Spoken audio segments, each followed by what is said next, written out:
নমস্কার বন্ধুরা, পৌশালী রান্নাঘরে আরও একটা নতুন ভিডিওতে আপনাদের সবাইকে স্বাগত জানাই।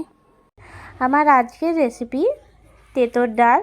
আজ আমি করলা দিয়ে ডালটা করেছি, দেখে নিন আজকের রেসিপিটা। আর এই গরমের দিনে কিন্তু তেঁতোর ডাল খেতে খুবই ভালো লাগে। আর এটা কিন্তু অনেক পুরনো একটা রান্না।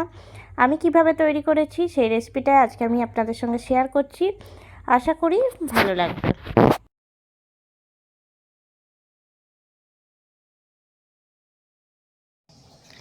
তেঁতো ডাল করার জন্য আমি এখানে নিয়ে নিয়েছি একটা বাটির মধ্যে দু রকমেরই ডাল।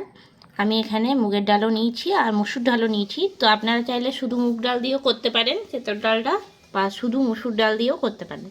দু রকমের ডাল নিলাম কারণ স্বাদটা খুব ভালো হয় তার জন্য। তো আমি প্রথমে ডালটা ভালো করে ধুয়ে নিচ্ছি। ডালটা ধোয়ার জন্য আমি এখন বড় বাটি নিয়ে নিয়েছি আর বড় বাটির মধ্যে ডালটা ঢেলে নিচ্ছি। আর মুগের ডালটা কিন্তু আমি ভাজিনি, কেননা কাঁচা মুগের ডাল দিয়ে কিন্তু এই তেঁতোর ডালটা করব, তার জন্য। তো ডালটা খুব ভালো করে ধুয়ে নিয়ে ফিরে আসছি। অন্যদিকে আমি কড়াই চাপিয়ে নিয়েছি আর কড়াইয়ের মধ্যে দিয়ে দিচ্ছি জল। আর ডালটাও খুব ভালো করে ধুয়ে নেওয়া হয়ে গেছে। এবারে ডালটা দিয়ে দিচ্ছি সিদ্ধ হওয়ার জন্য।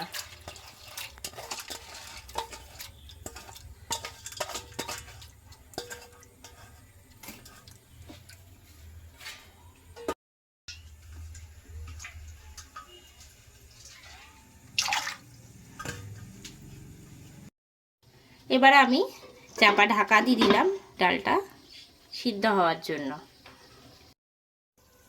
কিছুক্ষণ পরে আমি ঢাকনাটা খুলে নিলাম। আর ওপরে যে এই যে সাদা ফেনাটা ডালের ওপরে হয়েছে সেটা হাতায় করে আমি আস্তে করে তুলে নিচ্ছি।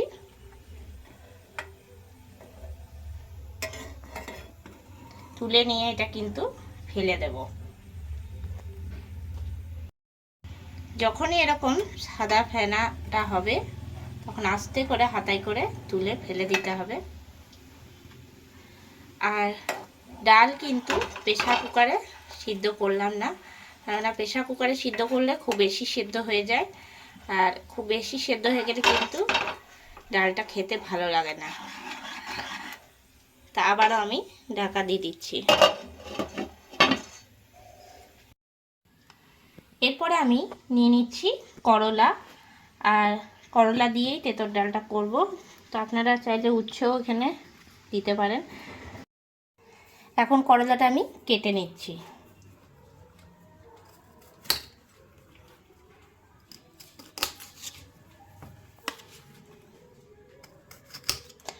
আর একটুখানি মোটা মোটা করে কিন্তু এগুলো কেটে নেবো, কেননা খুব পাতলা করে যদি কাটি তাহলে কিন্তু ভাজতে ভাজতে গলে যাবে। তার জন্য একটুখানি আমি স্লাইসগুলো মোটা মোটা করে কেটে নিচ্ছি।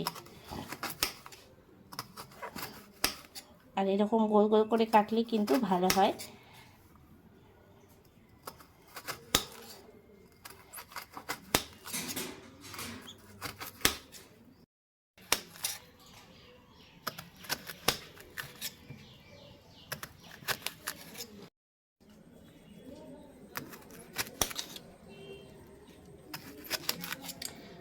বসন্তকালে হোক বা গরমকালে এইরকম কিন্তু তেঁতোর ডাল খেতে খুব ভালো লাগে। আর খুব সহজেই কিন্তু বানিয়ে নেওয়া যায়।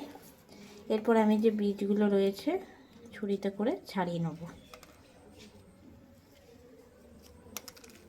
বীজগুলো খুব বড় বড় হয়ে গেছে।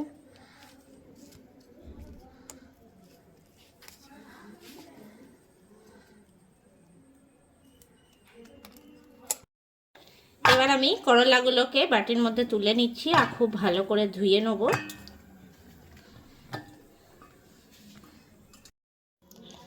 ধুয়ে নিয়ে চলে এসেছি, দিয়ে দিচ্ছি এর মধ্যে লবণ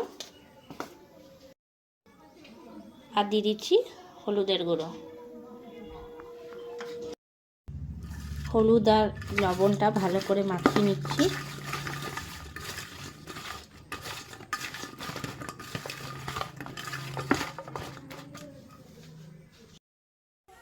অন্যদিকে কড়াই চাপিয়ে নিয়েছি আর কড়াইয়ের মধ্যে সবার প্রথমে দিয়ে দিচ্ছি সর্ষের তেল। তেলটা ভালো করে গরম করে নেব, নিয়ে করলাগুলো এর মধ্যে দিয়ে দেবো। কড়াইয়ের তেল এখন গরম হয়ে গেছে, দিয়ে দিচ্ছি করলাগুলো।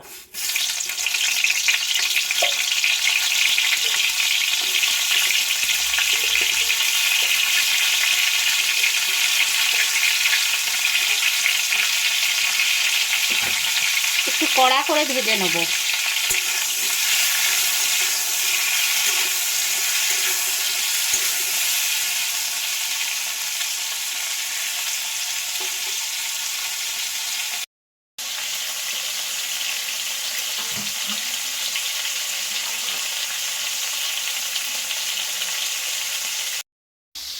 এবার আমি ডালের ঢাকনাটা খুলে নিলাম আর দেখে নিচ্ছি ডালটা সিদ্ধ হয়েছে কিনা।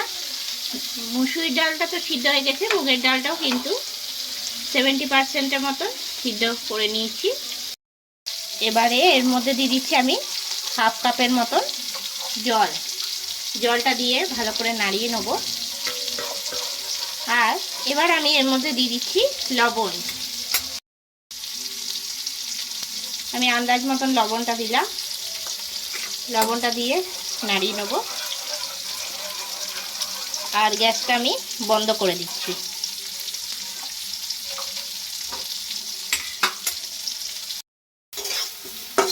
এখন কিন্তু করলাটা আমি একদম ভেজে নিয়েছি,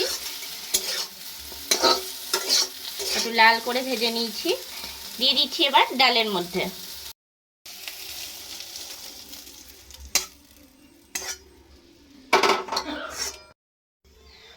করলা ভাজার কড়াইয়ে আমি আবারও দিয়ে দিচ্ছি সর্ষের তেল।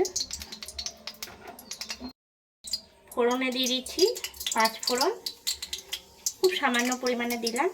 দিয়ে দিচ্ছি তেজপাতা আর দিয়ে দিচ্ছি শুকনো লঙ্কা। ফোড়নটা প্রথমে রেডি করে নেব।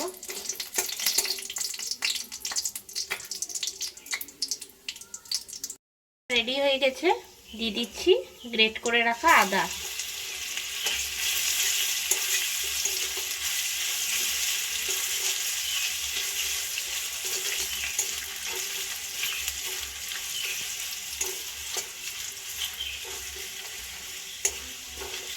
ভালো করে ভাজা ভাজা করে নেব আগে।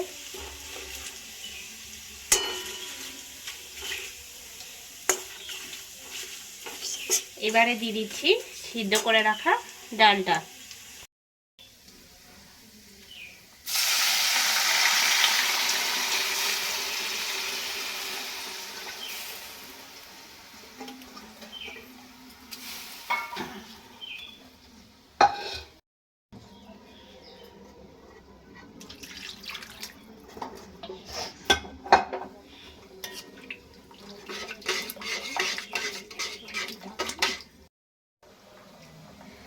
এখন ডালটা ফুটে উঠেছে আর দিয়ে দিচ্ছি কাঁচা লঙ্কা।